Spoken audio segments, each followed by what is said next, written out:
क्या? ये क्या कह रहे हो तुम? एक हिरणी ने राजकुमारी को जन्म दिया है? ये कैसे संभव है? मैं सच कह रहा हूँ भाई, यकीन नहीं होता है तो मेरे साथ चलो, मैं तुमको दिखा कर लाता हूँ। पुराने समय की बात है। किरणपुर गांव में एक मदन सूर्य नाम का राजा रहता था। एक दिन वो अपनी पत्नी महारानी शिखा के साथ महल में बैठे हुए थे। महारानी, हम बहुत खुश हैं। इतने सालों बाद महल में इस राज्य का वारिस आने वाला है। महाराज, खुश तो हम भी बहुत हैं, लेकिन मन में एक अजीब सा डर लगा रहता है, जैसे कुछ अनहोनी होने वाली हो। आप ऐसा क्यों बोल रही हो? कुछ हुआ है क्या? पता नहीं महाराज, बस मन विचलित सा हो रहा है। वे दोनों बात कर ही रहे थे, तभी एक बूढ़ी औरत रेखा उनके पास आकर राजा से बोली, देखिए ना महाराज, कई दिनों से महारानी हमसे भी यही सब बोलती रहती है। हम तो समझा समझा के थक गए हैं। आप ही समझाइए ना महारानी को। महारानी, आप ज्यादा सोच रही हैं। जब तक हम जिंदा हैं, आपको और हमारी संतान को कुछ नहीं होगा। महारानी खुद को शांत करने की नाकाम कोशिश करने लगी, और ये बात राजा अच्छे से समझ रहे थे। महारानी, आपकी तबीयत ठीक नहीं लग रही हमें। हम जंगल में चलते हैं लहलाती कुदरत की देन को देखने, तो आपका मन शांत होगा। रानी ने हाँ में सिर हिला दिया, और कुछ ही देर बाद राजा रानी के साथ शाही बग्गी में बैठकर जंगल की ओर चल दिए। कुछ देर तक तो वो ऐसे ही चलते रहे। एक जगह जाकर बग्गी रुक गई। चारों तरफ बहुत ही सुंदर नजारा था। देखिए ना महारानी कुदरत की देन को, नीचे उतर आइए, हम कुछ देर यहीं बैठेंगे, आपको अच्छा लगेगा। रानी बग्गी से उतर गई।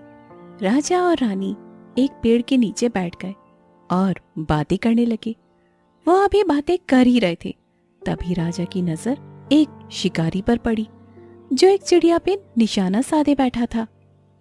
महाराज, देखिए ना, ये हमारे राज्य में शिकारी कौन घुस आया है? हमने आपसे कहा था ना कि शिकार करने पर रोक लगा दीजिए, पर फिर भी ये शिकारी कहाँ से आ गया है? हमें बिल्कुल भी पसंद नहीं है कोई किसी बेजुबान जानवर को मारे। हाँ महारानी, जिस दिन आपने हमसे कहा था, उस दिन से लेकर आज तक कोई भी शिकार करते पकड़ा नहीं गया। ना जाने आज ये युवक कहाँ से आया। आप फिक्र मत कीजिए, हम अभी इसको जाकर रोकते हैं। राजा लपक कर उसके पास गए। तुम शिकार क्यों कर रहे हो? क्या तुमको नहीं पता इस राज्य में शिकार पे रोक लगा दी गई है? माफ करना महाराज, मैं इस राज्य में नया हूँ, इसीलिए मुझे नहीं पता था। इतना बोलकर उसने अपने पीछे देखा, जैसे कुछ छुपा रहा हो। राजा उसका इशारा नहीं समझ पाए और महारानी के पास लौट आए। रानी राजा की बात का कोई जवाब नहीं देती। हमने युवक को समझा दिया है, अब वो शिकार नहीं करेगा। रानी राजा की बात का कोई जवाब देती, तभी उनकी नजर एक हिरनी पर पड़ी, जो बहुत जख्मी हालत में दौड़ रही थी। कुछ दूरी पे वो शिकारी युवक हाथ में तीर कमान लिए खड़ा था, और उसका निशाना अब सीधा हिरन पर था। रानी ने बोलने के लिए मुंह खोला, तभी शिकारी ने तीर चला दिया। रानी उठकर हिरन की तरफ भागी, और वो तीर रानी को लग गया। तीर रानी को लगते ही शिकारी बोला, ये मुझसे क्या हो गया? मुझे तो बस यहाँ शिकार करना था, राजा की आंखों में धूल झोंकनी थी, पर यह तीर रानी को लग गया। अब राजा मुझे सूली पे चढ़ा देंगे। इतना बोलकर शिकारी वहां से भाग गया, और रानी अपना पेट पकड़कर जमीन पर गिर गई। राजा भी दौड़कर उनके पास में आए। ये आपने क्या किया महारानी? आप गर्भवती हैं। रानी हिरनी की तरफ देखते हुए बोली, ये हिरनी भी गर्भवती है। इसके बच्चे को कुछ हो जाता तो हम कभी भी खुद को माफ नहीं कर पाते। हिरनी तभी रोते हुए बोली, आपने अपनी जान पे खेलकर मेरी और मेरे बच्चे की जान क्यों बचाई महारानी? अगर आपको कुछ हो गया तो? हमें अपनी फिक्र नहीं है, अपनी संतान की फिक्र है। बहुत सालों बाद महल में खुशखबरी आने वाली है। राजा, जो चुपचाप हिरनी और महारानी की बातें सुन रहे थे, उनकी आंखों से आंसू बहने लगे। तीर सीधा महारानी के पेट में लगा हुआ था। वो समझ चुके थे अब महारानी का दूसरा बच्चा तो दूर, महारानी भी नहीं बच पाएंगी। महारानी की सांस उखड़ने लगी और देखते ही देखते महारानी ने दम तोड़ दिया। राजा रानी का मृत शरीर लेकर तड़प तड़प कर रो रहे थे। क्यों महारानी, क्यों आपने एक हिरनी की जान बचाते बचाते अपनी ही जान दे दी? हमारी संतान के बारे में नहीं सोचा आपने? मुझे माफ कर दीजिए महाराज, ये सब मेरी वजह से हुआ है। आप सोच भी नहीं सकते इस समय मैं खुद को कितना बेबस महसूस कर रही हूँ। दिल तो करता है खुद ही अपनी जान दे दूं। तुम्हारी कोई गलती नहीं है प्यारी हिरनी, ये सब रानी ने तुम्हारे बच्चे को बचाने के लिए किया। मुझे रानी को अब महल ले जाना होगा, उनको अंतिम विदाई देनी होगी। तभी बिजली जोर से कड़की और बारिश होने लगी। रानी के शरीर पे पानी बहने लगा। अंधेरा इतना तेज हो गया था कि कुछ भी दिखाई नहीं दे रहा था। ये सब क्या हो रहा है? मुझे कुछ दिखाई क्यों नहीं दे रहा? तभी हिरनी के चीखने की आवाज आई और साथ में एक बच्चे के रोने की भी। धीरे धीरे अंधकार रोशनी में बदल गया। राजा अभी तक महारानी को गोद में लिए बैठे हुए थे। कुछ दूरी से उनको बच्चे के रोने की आवाज आ रही थी। राजा के कानों में एक गांव के आदमी की आवाज पड़ी। ये क्या? ये तो करिश्मा हो गया। एक हिरनी ने एक इंसानी बच्चे को जन्म दिया है। ये कैसे संभव है? एक हिरनी इंसानी बच्चे को जन्म कैसे दे सकती है?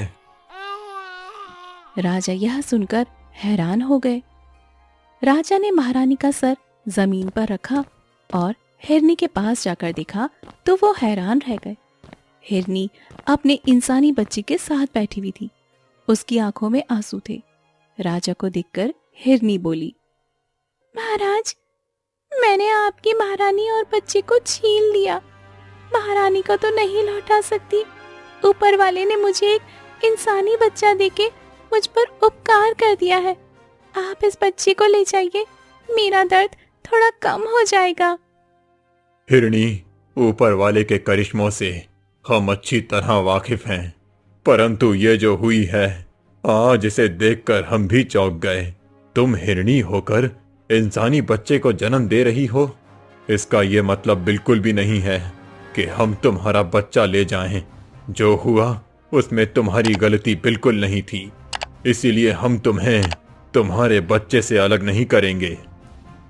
महाराज, मैं एक हिरनी हूँ, जंगलों में रहती हूँ। यहाँ इस नन्ही सी जान की हिफाजत नहीं कर पाऊंगी। हिरनी की लाख कोशिश के बाद भी जब राजा नहीं माने तो हिरनी पहाड़ों से खाई में कूद गई। माफ कीजिए महाराज, अगर आप मेरे होते हुए इस बच्चे को अपना नाम नहीं दे सकते तो मेरे मर जाने के बाद तो दे सकते हैं ना। इतना कहते ही हिरनी खाई में जा गिरी। ये तुमने क्या किया? राजा बच्ची को महल ले आए। महल आकर उन्होंने देखा चारों ओर शोर मचा हुआ था। रानी को खो देने का गम सबको था। राजा ने पूरे विधि विधान के साथ महारानी को अंतिम विदाई दी और बच्ची को रेखा को देते हुए बोले, आज से ये एक राजकुमारी है।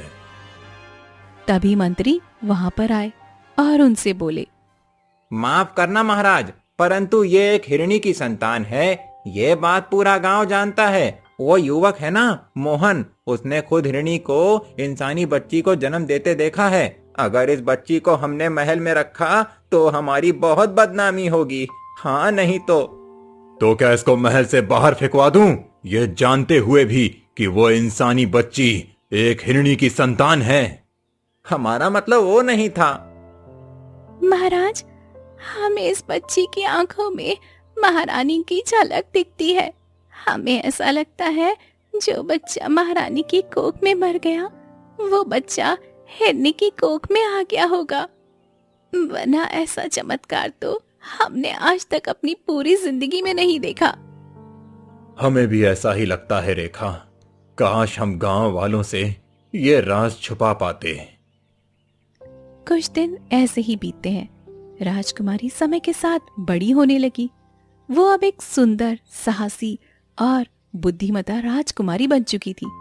उनका नाम रखा गया था राजकुमारी दिल्या, जिसका अर्थ था 2 दिलों से जन्मी, एक इंसान की आत्मा और एक हिरनी के बलिदान से।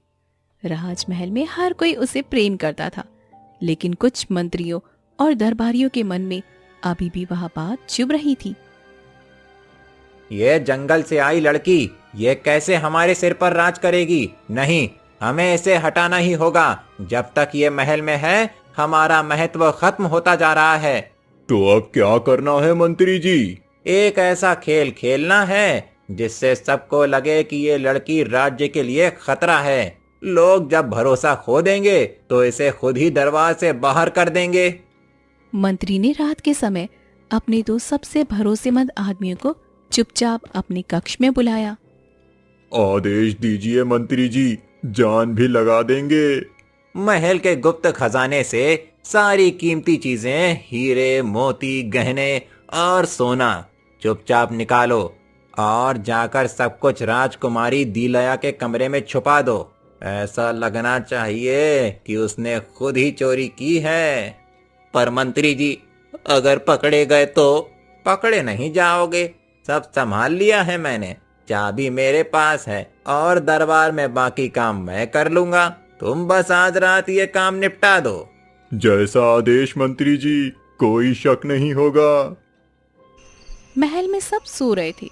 2 परछाइयां दबे पांव खजाने के कमरे तक पहुंची। एक के पास चाबी थी, वही चाबी जो सिर्फ मंत्री के पास होती थी। जल्दी कर, कोई देख लेगा। मंत्री जी कहते हैं कि सुबह होते ही तूफान मच जाएगा, बस हमें दिखना नहीं चाहिए कहीं। सुबह होते ही दरबार में शोर मच गया। क्षमा कीजिए, लेकिन देखिए, राज्य का सोना, गहने सब राजकुमारी के कमरे में मिले हैं। क्या कह रहे हो मंत्री जी?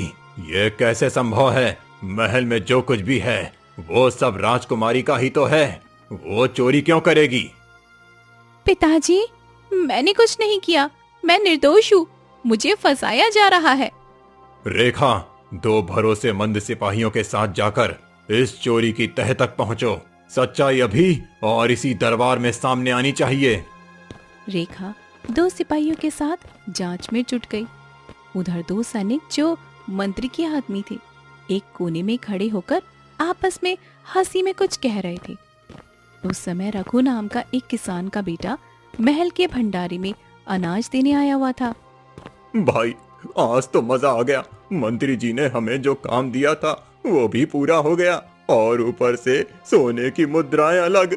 सच में यार, राजकुमारी दिलया को तो ऐसा फंसाया है जैसे मछली जाल में फंसती है। मंत्री जी तो असली चालाक निकले। हिरणी की बेटी अब महारानी बनने चली थी। और मंत्री का क्या कहना? जो चाहे वो करवा ले, अब तो उसी का राज होगा। रघु ये सब सुनकर सन्न रह गया। नहीं, यह अन्याय है। राजकुमारी को यूं बदनाम नहीं होने दूंगा। मंत्री जी की ये साजिश मैं सबके सामने लाकर रहूंगा। रघु जैसे ही दरबार पहुंचा, उसने ऊंचे स्वर में सबके सामने पूरी बात कह दी। लेकिन जब सिपाहियों से सच्चाई पूछी गई तो दोनों डर के मारे सब कुछ उगल बैठे। महाराज, हमें मंत्री ने कहा था कि खजाना लेकर राजकुमारी के कमरे में रख दें। हमें तो बस आदेश का पालन करना था। मंत्री, ये क्या किया तुमने? तुमने मेरी बेटी को कलंकित करने का प्रयास किया। यह विश्वासघात है राज्य से, मुझसे और उस रानी से जिसने अपनी जान दी। लेकिन तभी मंत्री पीछे के दरवाजे से भाग गया था। सैनिकों, मंत्री को किसी भी हाल में पकड़ कर लाओ, चाहे वो जंगल में हो या पाताल में। मंत्री भागते भागते जंगल में पहुंचा और वहां एक डाकुओं के गिरोह से मिला। सुनो डाकुओं, तुम मुझे अपनी शरण दे दो, मैं तुम्हें राज्य दूंगा।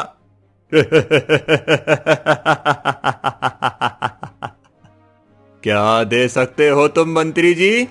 राजकुमारी दिलया हमारे कब्जे में होगी राज्य खुद ब खुद हमारे पैरों में गिर जाएगा। बस एक काम करो, आज रात उसे महल से उठा लाओ।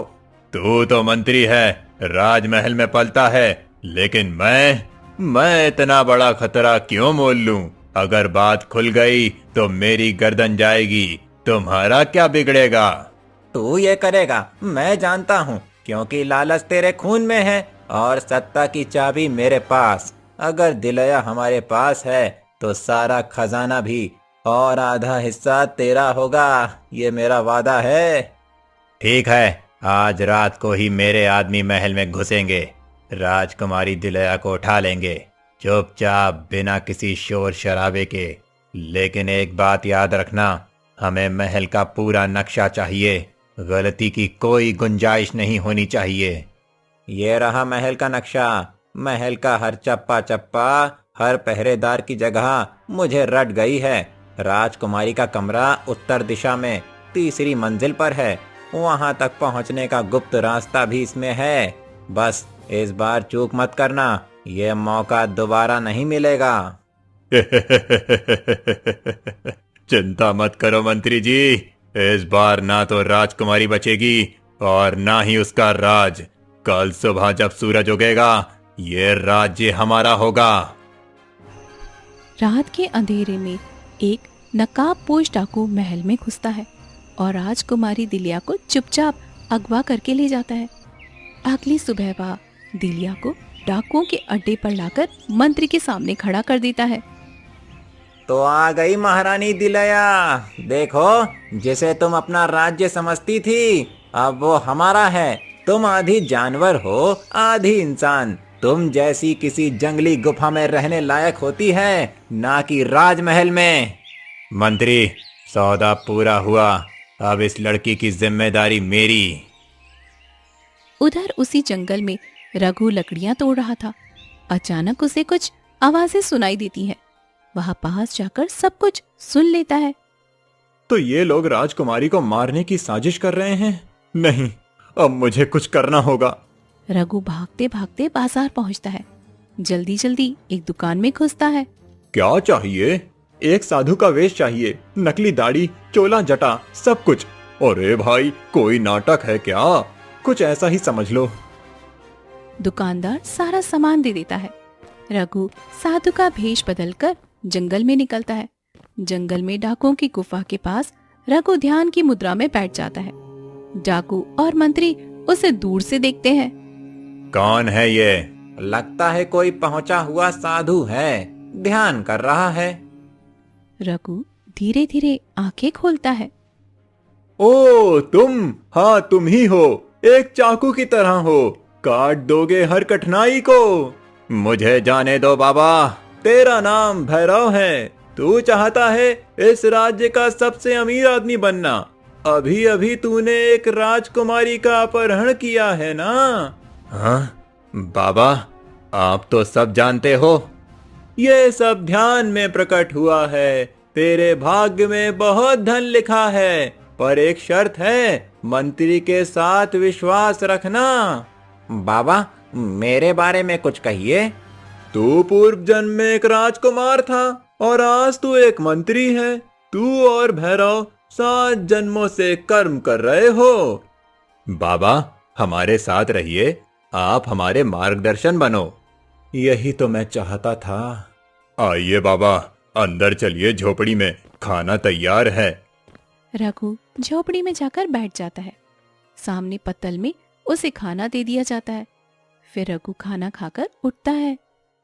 महाराज, आप विश्राम कीजिए, मैं और भैरव बाहर थोड़ा बात करके आते हैं। हाँ बाबा, आप आराम कीजिए। दोनों बाहर निकल जाते हैं। साधु खाना खाने का अभिनय करता है, फिर धीरे धीरे उठकर चुपचाप राजकुमारी के बंद कमरे की ओर बढ़ता है। तभी रघु दरवाजा खोलता है। कौन हो तुम? दूर रहो मुझसे। घबराओ मत, मैं कोई साधु नहीं हूँ। रघु अपनी नकली दाढ़ी हटाता है। मैं रघु हूँ, एक आम इंसान हूँ। राजकुमारी, मैं आपको इन दरिंदों से बचाने आया हूँ। रघु, तुम यहाँ कैसे? मैं सब सुन चुका था। जब आपका अपहरण हुआ तो मैंने नाटक किया, साधु बनने का, ताकि आपके पास पहुंच सकूं। तुम बहुत साहसी हो रघु, और बहुत अच्छे भी हो। बस राजकुमारी, सलामती की दुआ थी दिल में। अब जो हो रहा है वो शायद किस्मत है। दोनों एक दूसरे को देखने लगते हैं। कुछ पल चुप्पी रहती है, आंखों में भावनाएं उमड़ने लगती हैं। अगले 2-3 दिन ऐसे ही बीत जाते हैं। रघु हर दिन मौका ढूंढता है, लेकिन डाकू और मंत्री उसे अकेले नहीं छोड़ते। कहीं कोई मौका ही नहीं मिल रहा, कुछ तो करना होगा।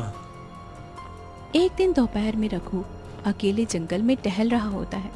तभी उसकी नजर एक छोटी झाड़ी पर पड़ती है, जिसमें कुछ अलग सी पत्तियां थी। ये पत्तियां, इसकी गंध जानी पहचानी सी लग रही है। अरे, ये तो वही पौधा है जिसके बारे में पिताजी ने बताया था। इसके पत्ते में गहरा नशा होता है। अगर मैं इसे खाने में मिला दूं तो सब कुछ ही देर में बेहोश हो जाएंगे। हाँ, यही मौका है। आज पिताजी का दिया ज्ञान सच में काम आ गया। अब राजकुमारी को बचाना आसान होगा। रघु जल्दी जल्दी कुछ पत्तियां तोड़कर अपने पास में छुपा लेता है और सतर्क निगाहों से इधर उधर देखकर वापस झोपड़ी की ओर लौटता है। सभी लोग खाने की तैयारी में लग चुके होते हैं। रघु साधु वेश में पास ही बैठा प्रतीक्षा कर रहा था। बाबा, आज खास भोजन बनेगा। जंगल की सबसे स्वादिष्ट जड़ें और फल। बहुत अच्छा, तुम लोग सेवा में लगे हो, यही धर्म है। मैं तुम्हें सही मार्ग दिखाऊंगा। रघु नजरें घुमाकर देखता है कि सब व्यस्त थे। फिर धीरे से उठकर खाने के पास जाता है। मौका देखकर वह नशीले पत्तों को जल्दी से सब्जी में मिला देता है। अब बस थोड़ी देर में सबको नींद आना शुरू हो जाएगी। फिर मैं राजकुमारी को यहाँ से निकाल लूंगा। कुछ घंटे बाद सब लोग खाना खा चुके होते हैं। झोपड़ी में अब सन्नाटा था। एक एक करके सबकी आंखें भारी होने लगती है।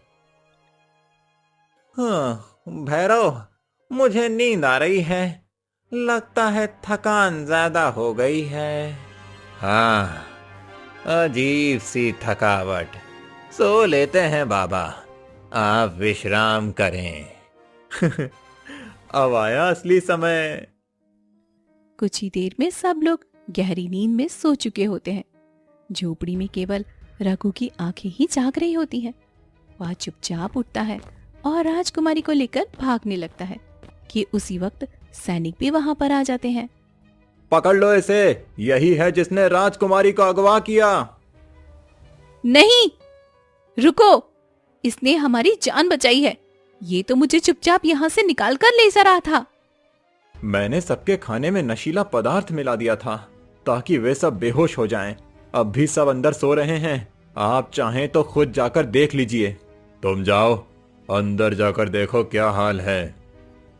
सैनिक झोपड़ी के अंदर जाता है। कुछ क्षण बाद वह वापस बाहर आता है। सब अचेत पड़े हैं, कोई भी होश में नहीं है। महाराज को आपकी सलामती की बहुत चिंता थी राजकुमारी। आप दोनों को महल ले चलना होगा। चलिए। हाँ, ये जगह सुरक्षित नहीं है। तुम्हें भी चलना होगा रघु। महाराज खुद तुम्हारा इनाम तय करेंगे। राजकुमारी हल्की मुस्कान के साथ रघु की ओर देखती है। रघु उसकी ओर झुककर सिर हिलाता है। रघु, तुम सच में मेरे लिए आए थे? मैं तुम्हें किसी हाल में अकेला नहीं छोड़ सकता था। चलो सब लोग वापस महल की ओर। सैनिक, रघु और राजकुमारी सब महल की ओर निकल पड़ते हैं। मुख्य द्वार पर सैनिकों के साथ रघु और राजकुमारी आते हैं। राजा तेजी से सीढ़ियां उतरते हैं और राजकुमारी की ओर देखते हैं। मेरी बच्ची, तुम ठीक तो हो ना? कितनी फिक्र हो रही थी तुम्हारी। मैं ठीक हूँ पिताजी, सिर्फ ये रघु की वजह से हुआ है, वरना मैं तो अब तक। बेटा, तुमने जो किया वो हम कभी नहीं भूल सकते। पिताजी, मंत्री और भैरव डाकू के साथ मिल गए थे। वही लोग मुझे अगवा कर ले गए थे। मंत्री ने ही ये सब योजना बनाई थी और भैरव को राजमहल की सारी जानकारी दे दी थी। इसी बीच एक सैनिक दौड़ते हुए आता है। महाराज, जो डाकू और मंत्री बेहोश थे अब धीरे धीरे होश में आ रहे हैं। उन्हें दरबार में लाया जाए, आज ही फैसला होगा और जो भी दोषी होगा उसे कड़ी सजा मिलेगी। मंत्री, तुम्हारा यह षड्यंत्र अब सामने आ चुका है, तुमने ऐसा क्यों किया मंत्री? महाराज नहीं, मैं इस हिरण की औलाद को राज्य की रानी नहीं बनने दूंगा। ये आधी जानवर है, आधी मनुष्य। बस मंत्री, एक शब्द और नहीं। जिसे तुम हिरणी की औलाद कहते हो उसी ने इस राज्य की रानी बनने की सबसे बड़ी चुनौती चुकाई है। ये राजकुमारी सिर्फ हमारी बेटी नहीं, हमारी आत्मा का हिस्सा है। और अब से मैं ये ऐलान करता हूं, ये इस राज्य की उत्तराधिकारी होगी। तुमने ना केवल मेरा विश्वास तोड़ा बल्कि इस राज्य की गरिमा को कलंकित किया। राजकुमारी का अपहरण, डाकुओं से मिलकर षड्यंत्र रचना, ये घोर अपराध है।